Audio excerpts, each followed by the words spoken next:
to the Sports Lodge. I'm your host, John Lodge, joined as always by my good buddy and co-host, Mike Jones. And Mike, we've got a big announcement here in the Sports Lodge today.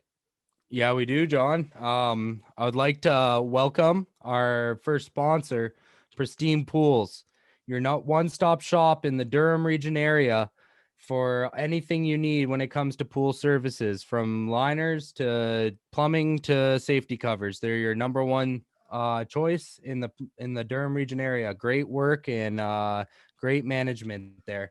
And so if you're interested in the need for some pool services, please visit swimpristine.ca. Anyways, let's get on with the show there, Ann. Yeah, definitely. I just want to get a second in there. I want to thank Pristine for joining the Sports Lodge family and just look forward to growing with them in the future. And yeah, we here at the Sports Lodge, unfortunately, we have to start with some breaking news that's a little bit disheartening, a little bit sad. Some news broke that Tiger Woods has been in a car accident in LA County this morning at 7:41 in the morning. It was a rollover. The jaws of life were used to extract Tiger from his vehicle. He is in non-life-threatening condition, and last we know is having surgery on his legs. And just thoughts and prayers go out to Tiger's family, to his two kids. This has got to be a scary time. Yeah, no, this is terrifying. I feel for the guy. He's worked so hard to at least keep himself competitive after everything he's been through, whether it's been his fault or not. This is just, this is terrible to see happen to anybody. Unfortunately, it sounds like something that, like, he might not be back after this, but I'm just thinking about the fact that it's been confirmed that it's not life threatening. He will be okay, but I do pray for him and the injuries he is going through right now. Yeah, we don't want to speculate, but yeah, it doesn't look promising. Especially for like we that there's got to be no way that the Masters are a chance this year, maybe even next or ever again. We don't know. We just hope for the best for Tiger.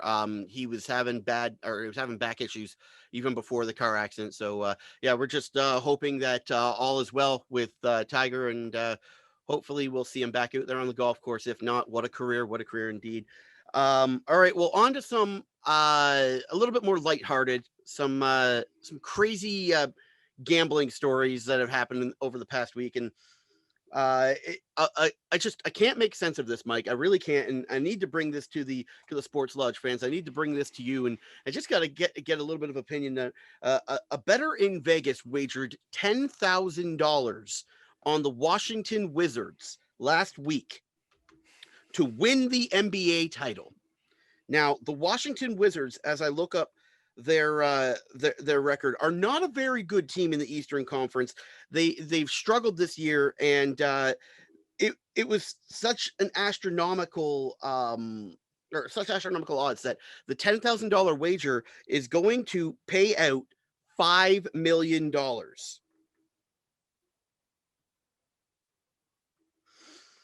And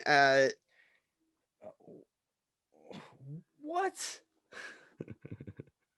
yeah, $5 million. Why would he do this? Okay, It's not gonna happen. yeah, the Wizards, as we sit, are 11-17. They play tonight against the Clippers. When this wager was made, a $10,000 wager, I might add, 10,000 American dollars. There's a lot you could do with 10. Idiots and their money, I guess, is the point I'm trying to make.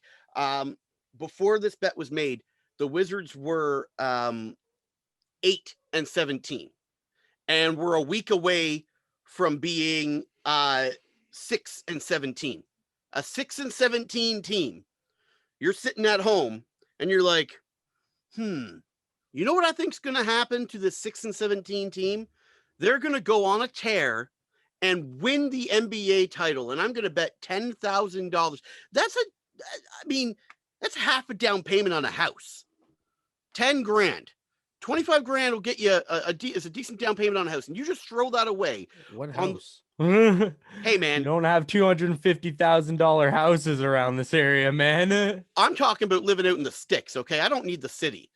I don't need Yeah, the you're moving city at out to all. Windsor if you're looking for those prices. But needless to say, either way, Yeah, that is a the chunk of ridiculous amount of money. money. 10 grand to throw it in on the team. Now, to his credit, the Washington Wizards have won 5 in a row now.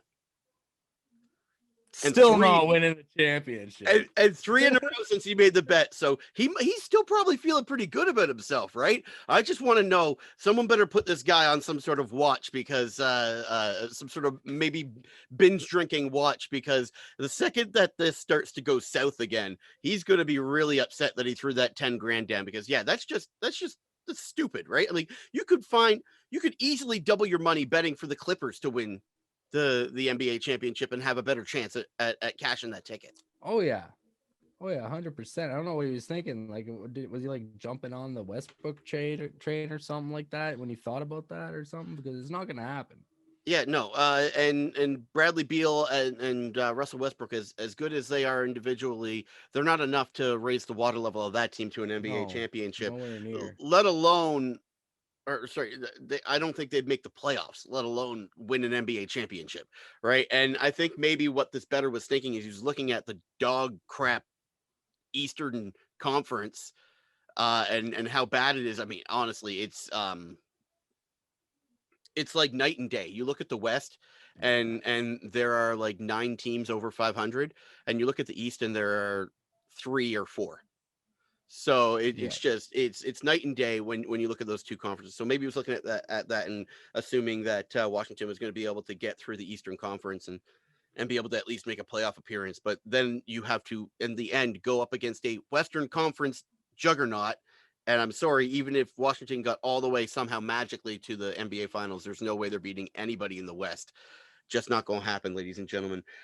Talking about stupid gambling decisions, a man we have talked about a couple of times on this podcast throughout the recent weeks, our self-adopted mascot, the Super Bowl streaker, has made a fatal error. And if you check back to a couple episodes ago, ladies and gentlemen, you will hear me contemplate whether or not the company in which this man made his bet would in fact challenge his winnings and try not to pay it out. And that is exactly what has happened, Mike. He couldn't keep his mouth shut. He had to brag. Honestly, if this was you and me, okay, right? And I was the one who went streaking, and I couldn't keep my mouth shut and went and blabbed, and I cost us that much money. How mad would you be at me? Seriously, like, you just want to smack the lips off my face, right? I don't know if we'd be friends anymore. That much money? Hundreds of Now thousands of that's a dollars, down man. payment. Now that's a down payment on a house. Okay. A down payment. What are you buying? I don't know what kind of house you're buying. 300 You could grand. just have that much of a down payment, like, anyways. But still, the it was the day after I sent you that thing showing him with the guy, and that guy plastered it all over social media, obviously, and that was the day after. How did, like, he didn't last 24 got in the hours. car and went home and hid until he was paid out. I wonder how many people he told in the jail cell what he did. Like, he didn't last 10 minutes. 100%. He was blabbing off in the cop car on the way to the police station. Don't care, I'm rich. Yeah, that's what he was going off about. And now you get your money back. You get your bet back. That's it. Your bet is voided. And everybody who bet with you, their bets are voided. Anyone who is connected to him in any way, they've all been blocked and banned from that gambling site. So it just goes to show that cheaters don't win. It's fun for a minute, but once you're found out, you don't win. There's no winning in that. Well, cheaters do win when they're not stupid. Well, I guess, yeah. Smart cheaters. When you I thought he was smart up until that point. Like, he pulled it off pretty well. Like, I mean, he did make a little bit of a surplus because he sold the rights to the outfit he was wearing, some sort of porn company or something. Oh yeah, I know. I've heard about that guy before. Yeah, Yeah, he's like, so yeah. he made a couple bucks on the endorsement, but yeah, definitely not near the hundreds of thousands he was looking to make when they made those bets and thought that they were thought that they were robbing a bank basically without actually having to do it. All right, so talking about monster money, this gets a little bit bigger than hundreds of thousands. We're talking about hundreds of millions of dollars now, and uh, Fernando Tatis signed a monster contract since we last recorded a week and a bit ago. He signed 14 years and $340 million with the San Diego Padres. And I mean, the number is staggering. But when you look at what he was or what he is projected to be, and it's starting to trickle out now in the major leagues with players responding to the contract. But when you look at what he's projected to be, it's almost an underpay in the same light as Ronald Acuna was underpaid. Well, because he's locked down for so long, he can't change his salary for so long. And by the time he like that's it, that's your basically your career. Yeah. Right? Like you just these kind of contracts don't make sense to me. I don't know how somebody can sit there and just be like, that's good. Like, unless he's that humble. But like people will be who knows what people are going to be making in 14 years or in 5 years or in Yeah. 3 years. Well, just look at the Like, growth of basketball and the TV numbers. And if you can get some sort of dynamic nature back to baseball and you get the TV numbers up and you get the revenue back from fans being in the building, like you said, man, like he could have the 20th largest contract in the major leagues halfway through that deal exactly. and be the best player.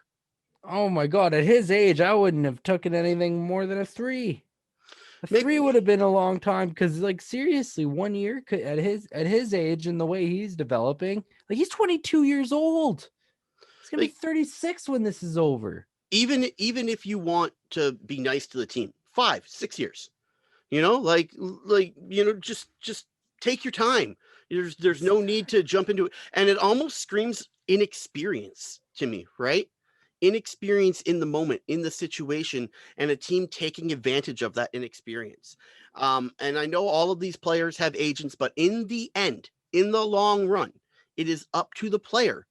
If they want to sign the deal, they sign the deal.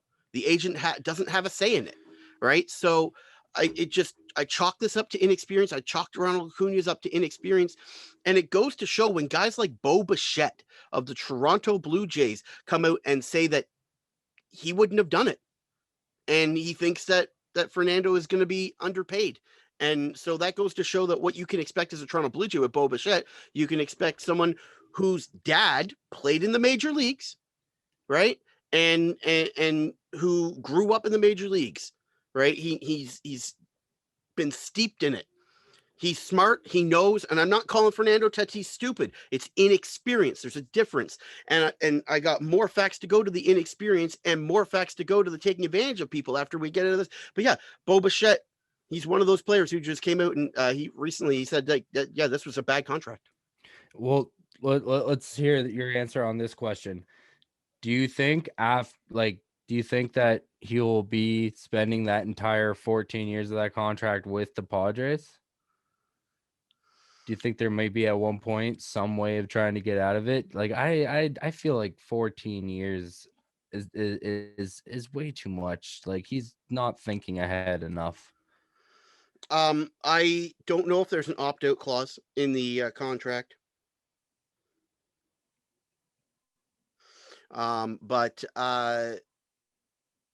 I just the only if there's no opt out, and I'd have to look into it, and I typed it in there, and I don't see that there's any opt outs built into the 14-year contract, but it's hard to believe that you wouldn't build one in there. But I He could could still see, be traded around, right? yeah, I was just gonna say He I could see him still being traded, and especially man, especially if that contract starts to get looked at as affordable. Yeah. because the salaries just keep rising and keep rising. Then for the skill level and for the dynamic power, fielding ability that you'd be getting with Fernando Tatis, I could definitely see him being a high power. It's like Bryce Harper, right? Any of these guys can be traded. And not that Bryce was traded, he went somewhere in free agency, but any of these guys with big contracts can be traded. It's just got to be the team has to be willing to move on, and someone has to be willing to eat that kind of money. And if this becomes a more palatable deal throughout the future with his skill level rising, then I definitely see them being able to move if they want to. But the Padres are a really, really, really good young team right now, and probably on paper before the season starts, the best team in the major leagues. Them and the Dodgers are definitely two teams that I'm looking at as Dodgers could possibly repeat because the Dodgers just got ridiculous again in the or in the rotation, and they retain a lot of their power bats, but the Padres are just full of youth, full of vigor, full of young guys who can get it done, and led by Fernando Tatis. So yeah, I don't see him moving on unless the Padres start to suck. But definitely a guy that you could probably see traded somewhere along the line of the 14-year contract.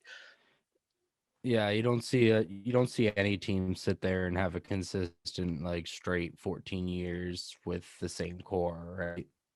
Yeah, no, Even the like the Patriots made, yeah, but like happen every day, right? It's not gonna.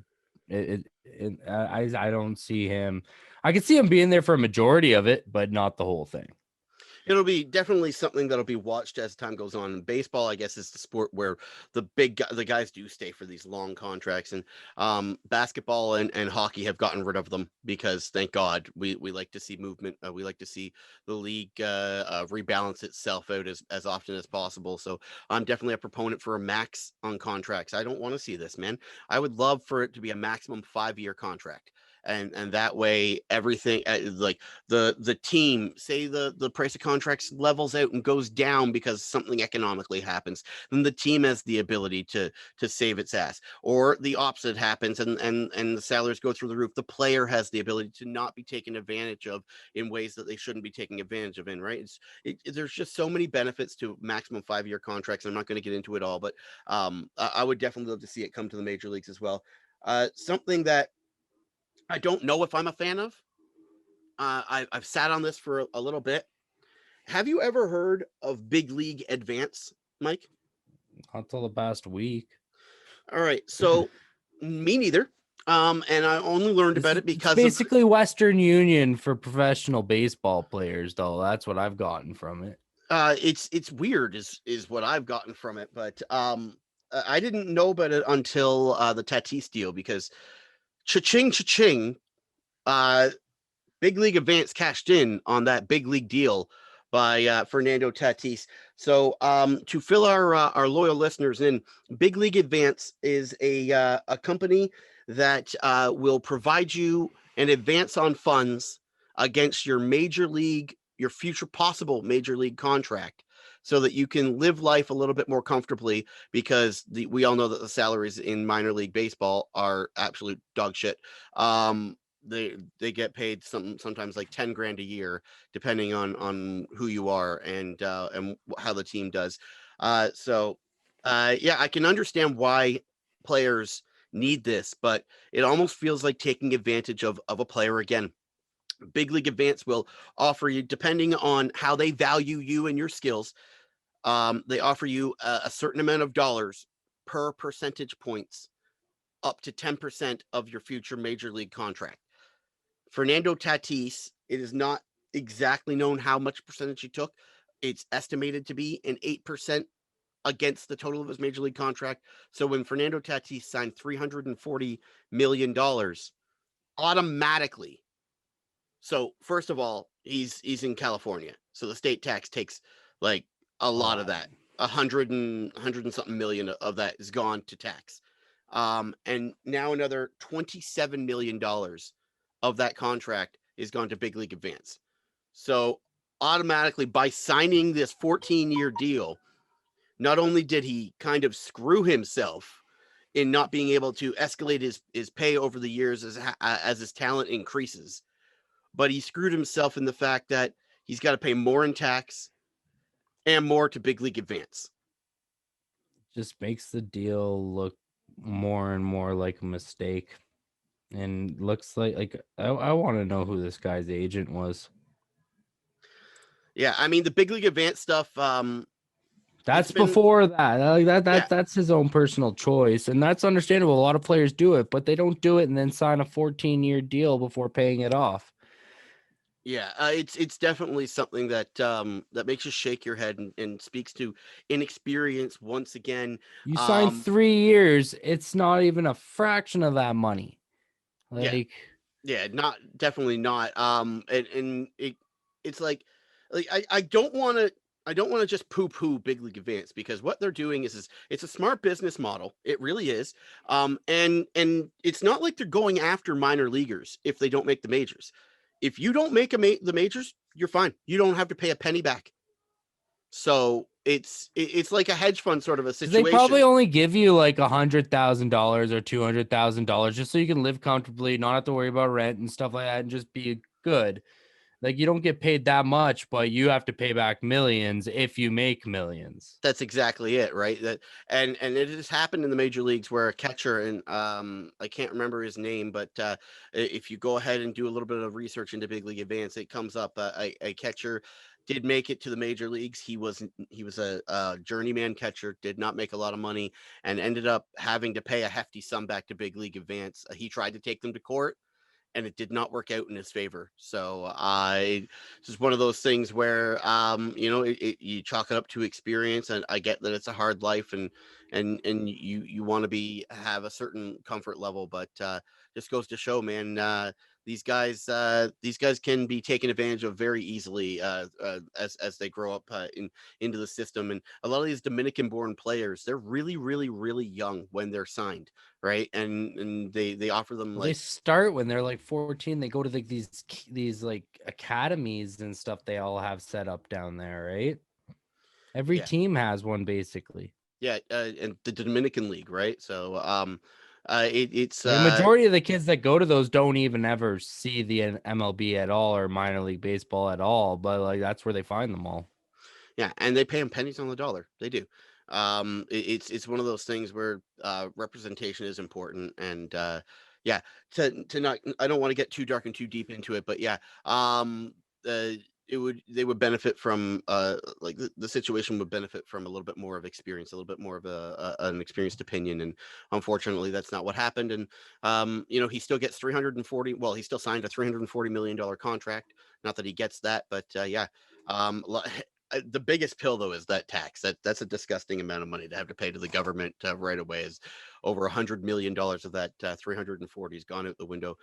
And if you played in Florida or if you played in Yeah, Texas, you wouldn't have to. You'd only pay the federal tax. That's it, not the state tax. it wouldn't look near as bad if they were in one of those states. Unfortunately, he's paying for living the high life up in California. San Diego though. Yeah, It's not well, even like LA. it's still California It's ish. still pretty, yeah, it's still pretty nice, but Uh, All right, so talking about well, it's not much, not really disaster, but disaster did strike last night for the Toronto Maple Leafs, and it struck before the puck dropped with the news that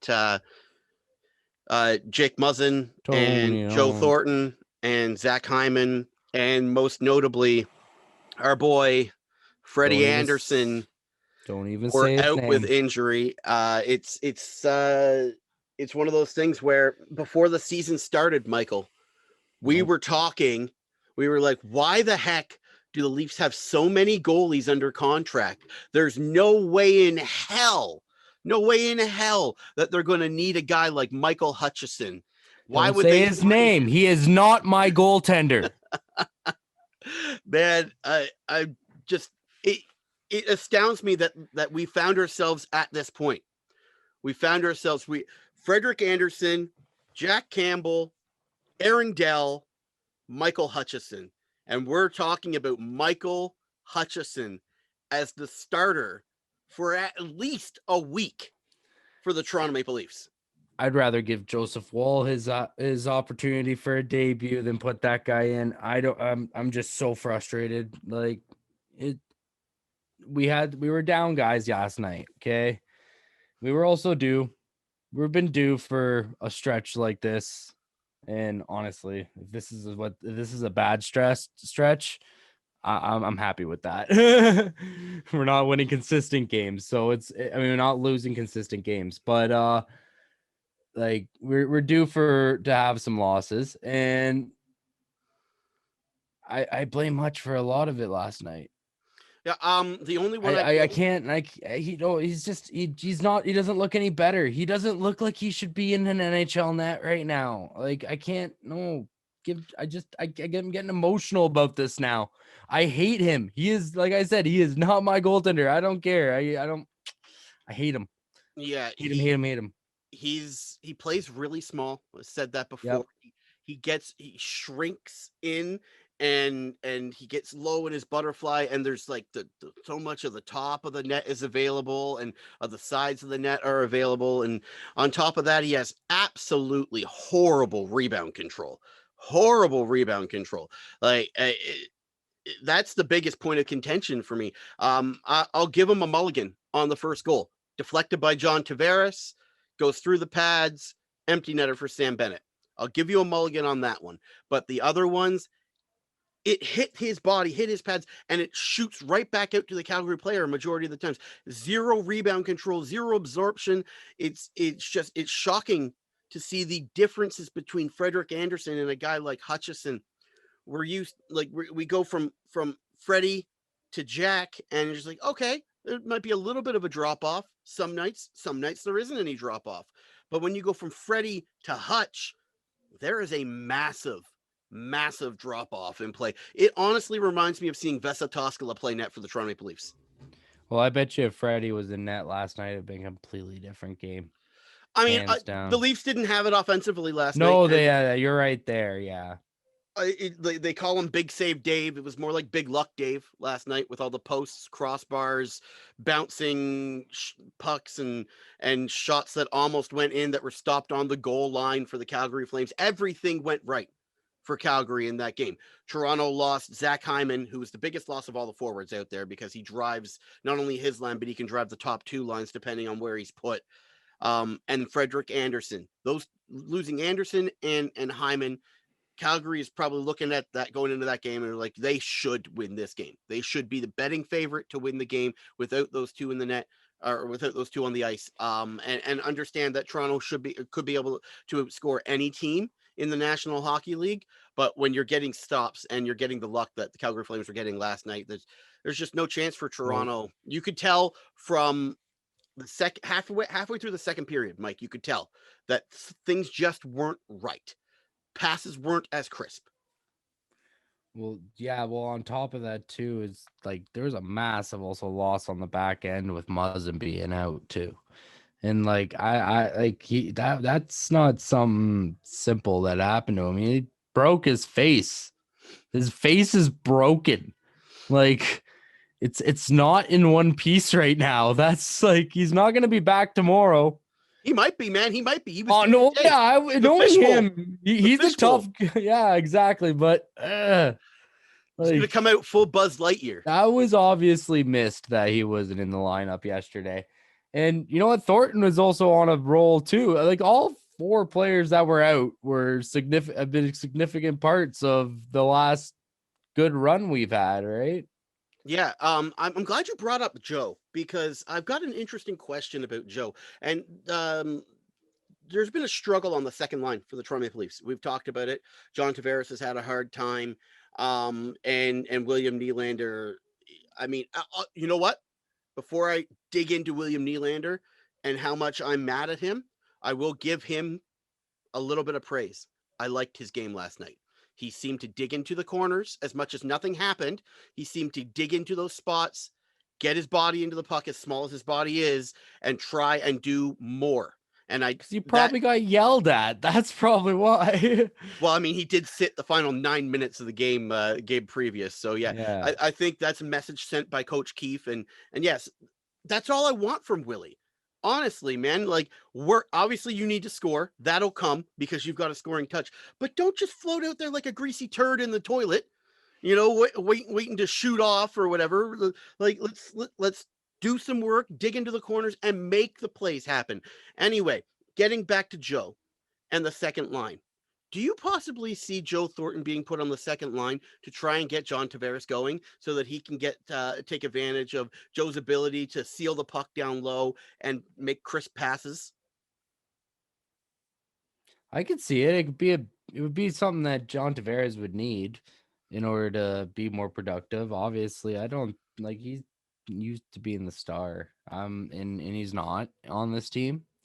And that's why I think he does have these dips that he has and everything. He's also not getting the same opportunities that he had with the Islanders. So but with Joe, you put him on any line on this team, and they're gonna have opportunities because just he can find it. He can do it with his eyes closed in his sleep. He's fine tuned to be able to get you the puck, and we've seen that in the last few games since he's been back. He's just been dishing to Mitch Marner and Austin Matthews, and obviously you see how excited they are to have him on his line, right? So I could see it being beneficial to actually put him down on the second line, but obviously because you have a guy like Zach Hyman once he's back also to fill in on the first line, and that's where he's used to being anyways. So like I could see it being done. Yeah, it something needs to be done. That's, I guess, the takeaway from it, right? Because you can't have a guy making $11 million and having as little of an impact on the night to night basis as John Tavares is having. It's one thing for William Nylander and his $6 million to not make an impact. It's a whole other thing for a guy who's making almost double that to not have an impact on the game.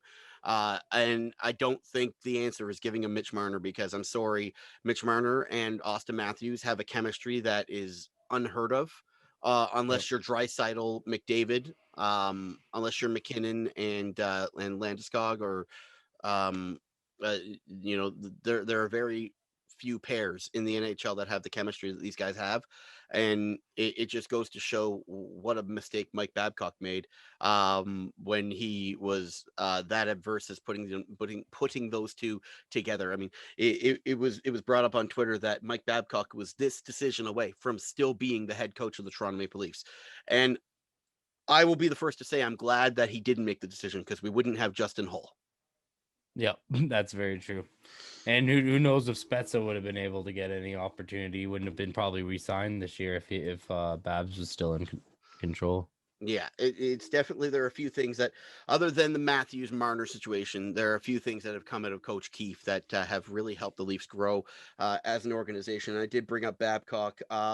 Babcock accepted a volunteer job as the head coach of his alma mater. And He's not his alma mater. oh, that's what it was reported. Maybe he went there, but he went to McGill. Um, I don't know. think he coached there previously though. I'm just trying. I'm just reading off of what I copied and pasted. But the Mike Babcock is back as a head coach of a hockey team, albeit a U Sports hockey team. He's back, and this is the first step, I guess, of his redemption tour, to try and get back in the NHL. Guess what I'm trying to ask you, Mike, is do you see Mike Babcock back in the NHL at any point in the next 2 years? Oh, by the way, you are right. And no. Just cut and dry. No, the reason why I say 2 years is because that's how long he's got left on his contract with the Leafs. So that's free money, basically, right?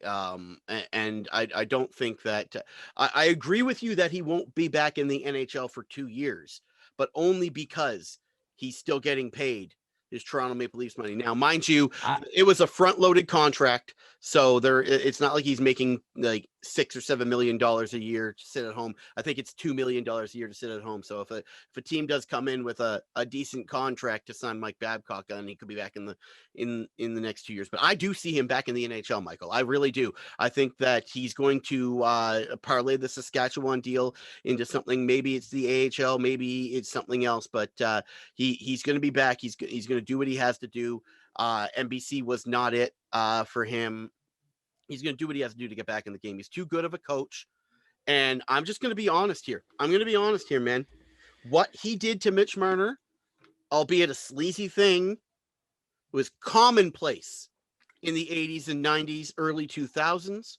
And it was nowhere near as bad. Way back. I'm telling you, this stuff exists. There was you a know what it would point have in been? time where only white people could play hockey. Yeah. Okay, so like we'll go way back. Yeah, this would not be uncommon whatsoever. I'm not talking about, he wasn't racist or anything though. He bullied I'm not Mitch. saying that. I'm just saying go back even farther. Yeah, it was way worse. Like the early 2000s, that shit shouldn't have still happened. You could be tough, but that shit shouldn't have happened. I think I would hazard a guess, and I don't have any experience. Obviously, look at my fat ass. I've never been on a professional ice surface in my life.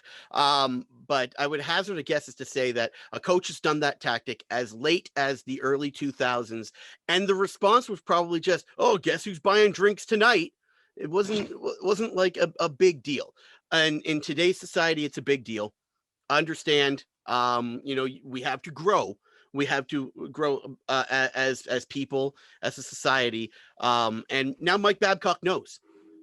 But I guess my point is he didn't do something so egregious that he should be out of the game forever, and he won't be. Yeah, I think he needs to maybe earn the trust back of these younger kids. Maybe become the next Mr. Rogers and they can grow up with him and then, be like, oh yeah, when by the time they hit that age that they get drafted at 18. If he starts now, he might be back in 10 years, maybe a little more. But yeah, no, this guy's gotta prove that he's not gonna be a dick anymore.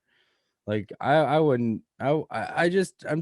If that was a problem then, do you think it's like, unless he changes and proves it, I don't think 2 years is gonna prove it. He could be faking it the whole time. I don't know. I'm also very bitter about what he did to Marner. So whatever. Holy crap.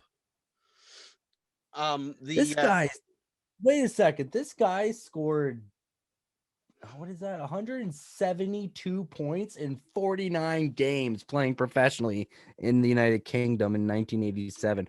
What the heck? Who? With 123 penalty minutes. Oh my god. Who? So off topic, but Babs? Babcock after playing university, yeah. Who knew they played hockey in the UK back then? I didn't know. Oh yeah, they did. All right. Getting back to the Leafs before we get off the NHL stuff.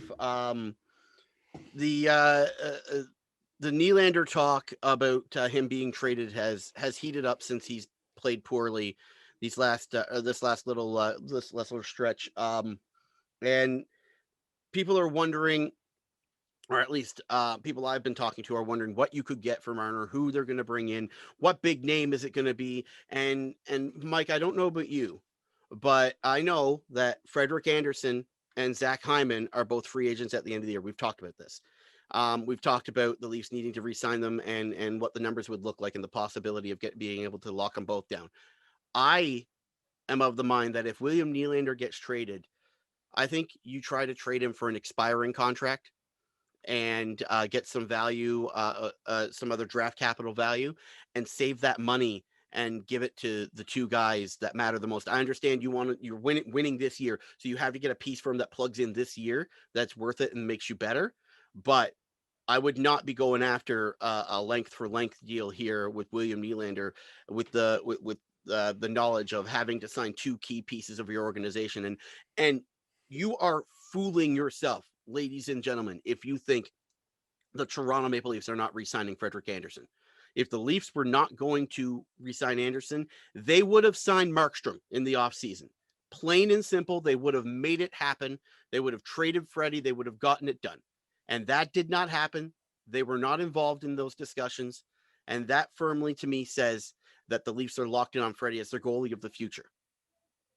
Yeah, but I would try and focus on trying to get him re-signed, but at the same time, the player I find that's the most important to re-sign is Hyman, honestly. Like he's so valuable to our offense. He's just that he can put him anywhere. He can play any role on this team. And like obviously you can put him in and tell him you're out there to score the goal. The guy's capable of doing that. He You just could never needs to. you could put him on But defense. yes, so I actually really agree with what you said about with Nylander. Honestly, I wouldn't, even if we didn't get a guy back and we just loaded back up on a bunch of draft picks. Like get like maybe if you can get two second rounders, man, I would 2 second rounders in a late. I would take that. But again, you're trying to unload the money too, so you gotta entice that part. A second and a third, second and a fourth. I would be okay with that, honestly. I think it just needs to be unloaded. Yeah, We have enough depth that it's not going to be that big of a loss. But I completely agree to try and make a move that you will lose. You're not going to retain or not bring back any more salary so that you have that available to try and get both of them signed, because they're both that valuable to the team. They both deserve a raise. Like, Freddie's been here a while now. Hyman just works his ass off every single night. He's underpaid as it is right now, and that's the thing with him. He will get paid somewhere else, no doubt about it. Okay, so Nylander's contract, it was 6.962 million per, so almost 7, but he got signing bonuses of 2, 8.3, and 3.5 million in the first. I believe it's basically entirely signing bonus is his contract. So a team acquiring William Nylander after this season or during this season would only have to pay 369 under $15 million for the final 3 years of the deal. And I think that provides value at $7 million. You're saving about $4.5 million to sign William or to trade for William Nylander, and you only or for the final 3 years of his contract. So the Leafs do that a lot. They pay people in signing bonus so that it makes them more trade valuable asset. But you're right, you have to keep the money in mind. You have to the team that you're trading said person to knows that you're trying to get rid of money, right? So they're not going to want to give up too much value as well. So yeah, there's a lot of things. The joys of having so much money. Some teams can barely afford their salaries as it is, and we have money that, oh, don't worry, we can pay most of it up front just so we can not have to put it towards the salary cap, right? Yeah. That's the best part about being rich. The Toronto Maple Leafs donate $3.5 million to the Nashville Predators just cuz every year, just to pay Willie's signing bonus at the beginning of every year. That's the kind of money I I wouldn't guess be is. surprised if they do it. That's the thing that we can retain. That's why we are part of that kind of group that will pick up a contract that's not good, like Nathan Horton. We got David Clarkson back, like because we can pay that money as long as it doesn't affect our salary cap. They don't give a shit. They got lots of money to hand out. So Yeah, even in the pandemic, the MLS knee is not hurting. Okay, so we've talked about what William Nylander could be traded for. We haven't talked about who he could be traded to, and it's still kind of early in the year to be talking trades, but there is one team that has been in the news that is a fire sale going on, and it's in Music City. And there's a reason I said Toronto trades or donates $3.5 million to Nashville. The please tell me it's at the Gibson factory. No actual fire. You can relax. No, I'm talking about the sale. Oh, the Predators apparently only have 3 untouchables on the entire I roster. heard this. And I believe it's Roman Josi, Ryan Ellis, Roman Josi, and they're gonna let Pecorine finish his career in Nashville. Yeah, I heard that. Philip Forsberg. Wow. I was really surprised with that. Seriously, like they're willing to completely implode what they got. Dante Fabro, they're willing to give up on him already. Yeah, I know it's really surprising. They're keeping their defensive core, their 2 top guys on defense, and that's about it. Yeah, and that's a team that I could totally see the Leafs getting involved in, right? A team that is always looking for scoring, and William Nylander might be able to do a little bit more on that team Yep. I than he want to could see do what on they have there. Let me bring up their roster right on now. Toronto, and it to me it's just it's something that intrigued me. The second I heard that, I was like, well, the Leafs need something. They need a winger, and they need a winger so much they signed Alex Galchenyuk in the time since our last episode, and Galchenyuk has yet to make his Leafs debut. But I do believe that if Jimmy Vesey continues to play the way he's playing, we will see Galchenyuk sooner rather than later here on the Leafs. He has had He's a hurt, practice. or is he out still? Like he got hurt last night. Did Galchenyuk get VC. hurt? VC. Oh, VC. Oh no, VC was playing last night, but I don't know if he got hurt last night. My No, he got point hurt being last night. He my came off the ice to into the thing. But anyways, keep on going. yeah, my point being is I guess we're not far off of seeing Alex Galchenyuk in a Leafs uniform in the NHL playing on the wing, and as much as that's a gamble, the Leafs hope works out. It is a gamble in itself. So knowing that you have the option of possibly going shopping over in Nashville for a defenseman and a winger that you could play on your middle six, that'd be something that I'd be willing to entertain. Now, buddy, if you want to go for some cheap guy that you don't need to hold on to if you need to, not a big contract. Guess who's on the Nashville Predators at right wing? Mikey McCarron. Oh no. I don't know if he could. The Leafs already have Scott Sabourin on the roster. I don't know if we need Mike McCarron as well. Former Oshawa General, for those who don't understand the joke, Mike McCarron won the OHL and the Memorial Cup with the Oshawa Generals. That was a pretty fun day. A guy who is close to our hearts, a guy who washed out of Montreal, and it's not someone that I would be targeting. I think the Leafs. Less scoring and more Wayne Simmons like more that way. yeah, a You heavy got Luke forward. Kudin will be available then. You got Ryan Johansson will be available, but you're not gonna want to spend that kind of money. Eli Tolvanen, Like I'm thinking someone like Kalle Yarncroc. I'm thinking someone like a Cal Clutterbuck type or a Boone Jenner type. One of those guys who's used to playing middle 6 minutes, but isn't going to cost you very much, right? And of course, those guys are valuable to the teams that they currently play on, and those models are slowly not coming around in the NHL very often anymore. But that's the kind of guy that I think the Leafs could benefit from having, because there's enough skill and speed on the Toronto Maple Leafs. If you could just add a little bit more glue, a little bit more stickum in the roster, then I think a little bit more protection. Then I think this team has got everything that it needs, save for goaltender health, that to contend this year for the Stanley Cup. Yeah. No, they definitely do, and I wouldn't mind, but I wouldn't mind going and poaching some of their D. Yeah, There's still guys that can replace, because you got like Bogosian's on a 1-year contract, dude. I wouldn't mind picking up one of these guys and then just putting him on the taxi squad as just pure depth. He's cheap. Like there's some good guys on here. Nashville is a defense factory, man. It's a defense and goaltending factory. So it's one of those things where you want a tough guy on your defense. They got Borowiecki. Yeah, there's definitely something that the Leafs are missing. I mean, I don't know if they're missing toughness on the defense. I really don't know. I mean, like when you think about it, Muzzin is gritty and he'll throw knuckles when he has to, and Bogosian definitely. I mean, just look at Bogosian's dad. If you haven't, go ahead, look it up. I mean, the local park ranger here in Toronto has been looking for Bogosian for the last 2 weeks. Apparently, he stole some picnic baskets. Yeah, bear. Oh, my Lord. I don't know he if you ever big watched. Man, I'm a little bit of a nerd. I watched Dragon Ball Z back in the day. I don't know if you ever watched it, but yeah, same. But he reminds me of Hercule, the wrestler from Dragon Ball Z.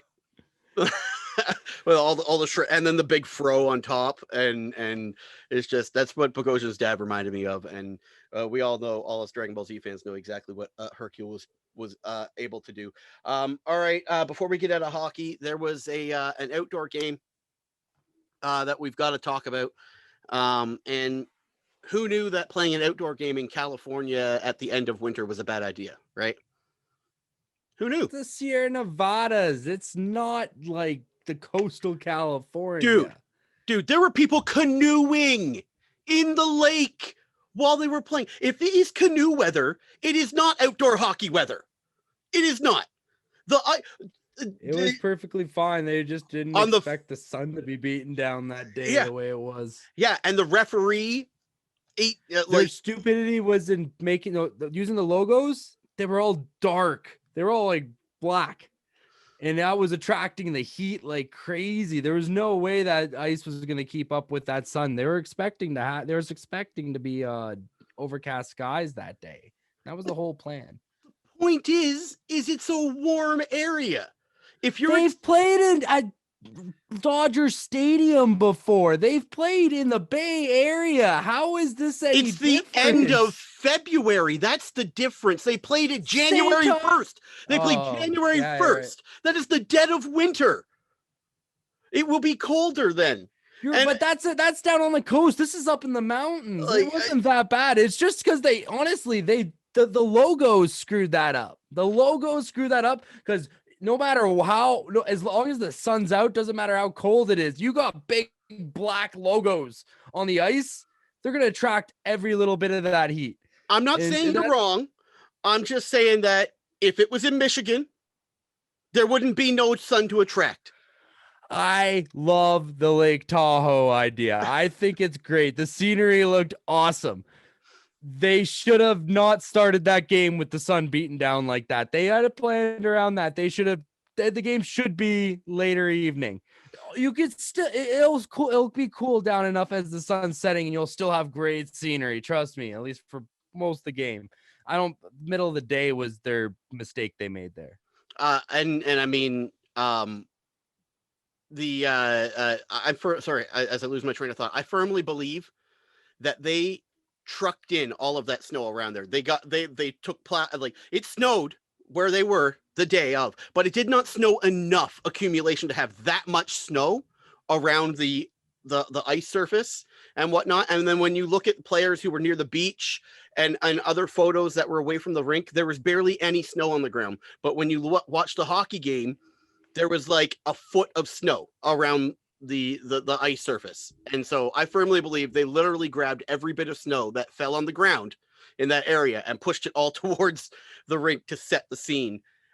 There's no way it snowed that much there. And I mean, it is what it is. You want to play an outdoor game, in a nice scenery, that's fine. But I just think you say the downfall was the black, the black logos and the time of play. And they had to restart the game at midnight Eastern, which thank God it was only 9 p.m. Western time. Yeah. Because could you imagine having to play a game at midnight local time? The guys would I don't know how you could approve of that. That's it. You'd be half asleep. But yeah, they had to stop, redo the ice and wait an extra amount of time. And so they fixed that issue in the second game and they played a little bit later. But yeah, I just think that you maybe want to think about holding it in a winter state. That's to me, you will avoid all of this if you're in a colder area. You can find a mountain area where you have just as nice scenery that's not located in California. You can go to Lake Louise, from what I've heard, and do one. That was the original plan, but all I gotta say is you must be real fun at parties, eh? Yeah, I'm just a Debbie Downer. That's my job, is to throw water on the fire. Speaking about throwing, I think the Lake Louise idea is actually 10 times better, and that was the original plan but it was they can't come to Canada, which I still think they should have had a game planned for in Canada for the Canadian teams. That would have been cool. But I heard that's what's going to be the next one, though. After Lake Tahoe is Lake Louise. It would be nice to see, but we got to get the border open because you know how the NHL loves to involve America and media. And speaking of media, there's a new media deal on the table for the NHL. So if they do this right, if they do this the NBA style and they don't sell the entire package to one organization, to say ESPN, when they piece this out, they could maximize the ability to be able to expand the cap through media revenue. So this is a big time for the NHL. That'd be huge with the prediction that the cap's not going to change for a couple of years after COVID, right? This could be awesome. It still won't, even with this deal, but it'll help get us there quicker, right? Okay. Like Yeah. it won't make an immediate impact like that. But instead of, like I said, it might. We were talking, or they were talking, 2, 3, 4 years, the cap might not raise. Well, this might lessen it to 1 or 2, right?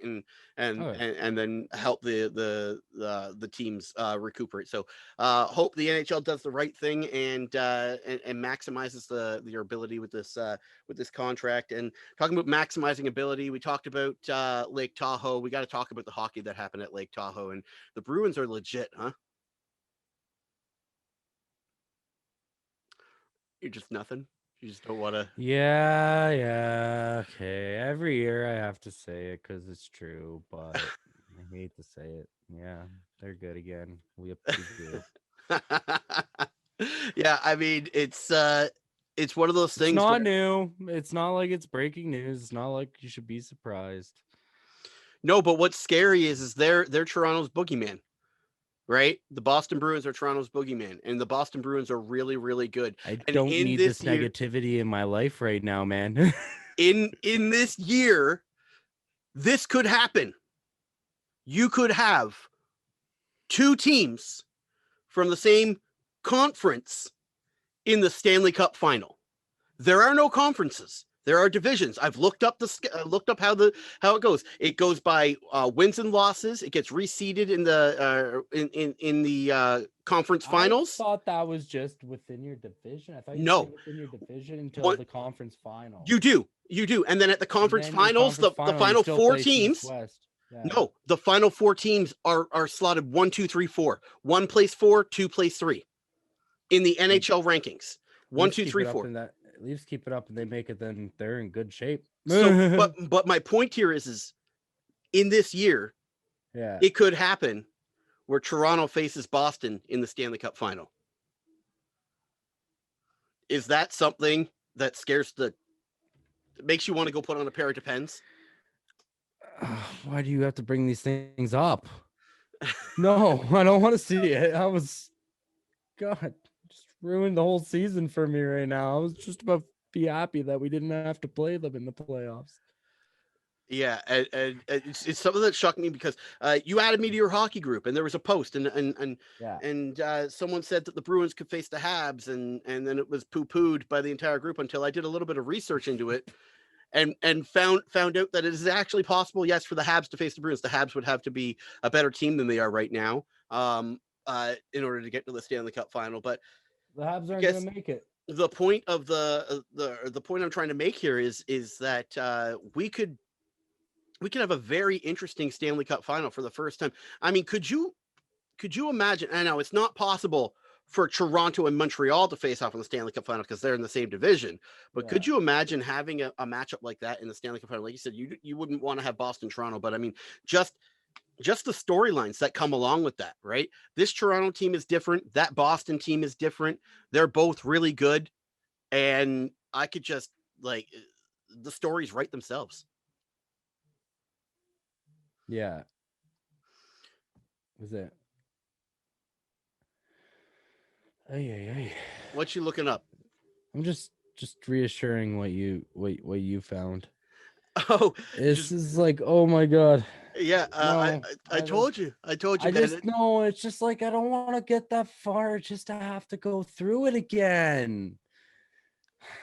Like twice is enough. 3 times is enough. It's one of those. Oh, you just killed my whole mood, man. I'm sorry, bro. It's one of those things where, like I said, I'm Debbie But Downer. it will be, as long as it's not that, will be very exciting to see anyways, right? Because anything could happen. You're right. You're right. It doesn't It could matter be what two conference you're in. Eastern Conference teams in the Stanley Cup final, I guess, or two Western Conference teams in the Stanley Cup final. It's the point I'm trying to make, and this would be like the first time I would Yep. assume that Well, would no, well, ever. before there was an Eastern Western Conference, right? Well, yeah, but we're still operating under the mindset that there will be next year, right? So before there was an Eastern and Western Conference, yes, that could have happened, but there were no such thing as conferences. Now there will be into the future. It was the So Smythe and Campbell divisions, yeah, but they were basically conferences. There's two. Yeah, and it's I don't know. To me, it's just one of those things that it's a novelty. You thought that the NHL bubble Stanley Cup was a novelty, and that would be the final or one of a kind. But um, we get another novelty in the year right after, where we could have something happen that has never happened under the Eastern Western Conference banner, and notably that doesn't exist this year either. But it will exist in the future. So it's something that will be a talking point. It could happen where we have two East or two Western teams facing off in the Stanley Cup final, and it's something that probably won't happen again after this. We hope it won't happen again after this, because you don't want to have to repeat the divisions as such as exciting as the Canadian division is. I do want to see the Leafs play against some American teams again in the future. Yeah, no, I agree with that 100%. Okay, so before we get out of here, speaking of exciting, there's some exciting things going on in Raptor Nation. Raptors on a 4-game winning streak. And Michael, the Raptors are 1 game over 500. They are over 500 for the first time this year. And after starting 2-8, everybody was lowering the lifeboats and shooting the flares off, and every light on the dashboard in the car was going off on if the Raptors were your vehicle, and everybody was willing to just throw in the towel here in Raptor Nation. And they've turned it around. They've gotten this thing into the mechanics. They've fixed the issues, and they are firing on all cylinders. They are playing like championship Toronto Raptor basketball. Pascal Siakam is playing like an all-star. The Raptors are not going to have an all-star in the game this year, because they didn't get the voting that was necessary. Greg Van Vliet was on the list, but for a Yeah, reserve, but he didn't get it. I don't think so. I know that the coaches do choose, so maybe Yeah. when the coaches get their choices in, there'll be one or two Raptors. But for the first time since I believe since 2013, there's no Raptor in as a starter Yeah. in the All-Star game, and that could be due to the start, the way they played. That could be due to the fact that they're not as upfront and center in Canada, being all the way in Tampa. People who are Raptors fans are watching, but it's just different. There's a little bit of a different feel with them over in Tampa, so there could be a few reasons for that. But I guess the point I'm trying to get at here is or the fact that I'm talking about any of the Raptors being in the All-Star game. The Raptors are playing much better. Pascal Siakam, Fred VanVleet, Chris Boucher is the story of stories when it comes to the Raptors this year. He is defensively responsible, and he's on the ball more than any of the Raptors out there, and he's able to put the ball in from 3-point distance, and that's coming with consistency too. In the last game, I believe he was 4 for 6 or 5 for 7 from 3-point range, and 4 of those 3-pointers came in the fourth quarter, which got the Raptors able to turn the game around and win the game against the 76ers, the top team in the Eastern Conference, to go 1 game over 500. Raptors play the 76ers again tonight, still without Kyle Lowry, but looking to go 2 games over 500. And yeah, things are looking good in Raptorland, Mike. Nope, definitely, and I'm excited for tonight's game. See if that they can keep this rolling. They've been able to actually drop some of the top teams in the conference, and just that it didn't seem like it was the normal Toronto basketball at the beginning of the year, Yeah, no, and they've obviously turned it around massively. yeah, it was And it was I'm weird. happy for them. Yeah, Um, it was strange. It was very strange. But and things are changing. Things are changing. Luckily, we have a young team, so we don't need to be worrying about our core going away. yeah, and even if you look at this, like you said, this 5 game stretch, right? You're talking about beating top teams in the West, or in the East, sorry. The Timberwolves there in the middle, but the two against the Bucks and two against the 76ers. If you can win 4 games, two against each of those two teams, in a 5 game stretch, and have a 5 game winning streak, then you're on the right track. You're on the right path up. And the Raptors are in fifth. They have home court advantage in the playoffs, at least for the first round, as we speak, if they were to start today. So on the right path, back. hopefully get Kyle Lowry back soon, and be able to integrate him back into the lineup. His scoring, his ability to run the offense, and this team is just stronger with its full complement of players. You want to talk about weird though? You want to talk about strange? Something strange happened midweek here. The Toronto Raptors played the Minnesota Timberwolves twice in the last 12 days. And their head coach, very young man. I can't give you the name off the top of my head, but very young head coach. And after playing the Raptors twice, he was relieved of duties. And Chris Finch, assistant coach of the Toronto Raptors, was hired as the head coach of the Minnesota Timberwolves in season. This is weird because this never happens, Mike. The Raptors don't get anything back. They don't get any compensation for it. All they did was they backed off. They didn't have to. They let this guy, who they knew was going to be a head coach in the NBA soon, they let this guy go and fulfill his dream. And that just speaks to a classy organization. You know what? Like, this is the guy that I'm pretty sure yeah, this is the guy that Nick Nurse brought in. Yeah, he was a G League coach. He coached with him. He coached with him in England. Yeah, and he had success in the G League as well. And it's now also the second Nick Nurse assistant to get a head coaching job this year. Yeah. With Nate I was about to mention that. Yeah, like this is happening again. So it just goes to show that now Nick Nurse has his own coaching tree at such a young age. He's got his own coaching tree in the NBA.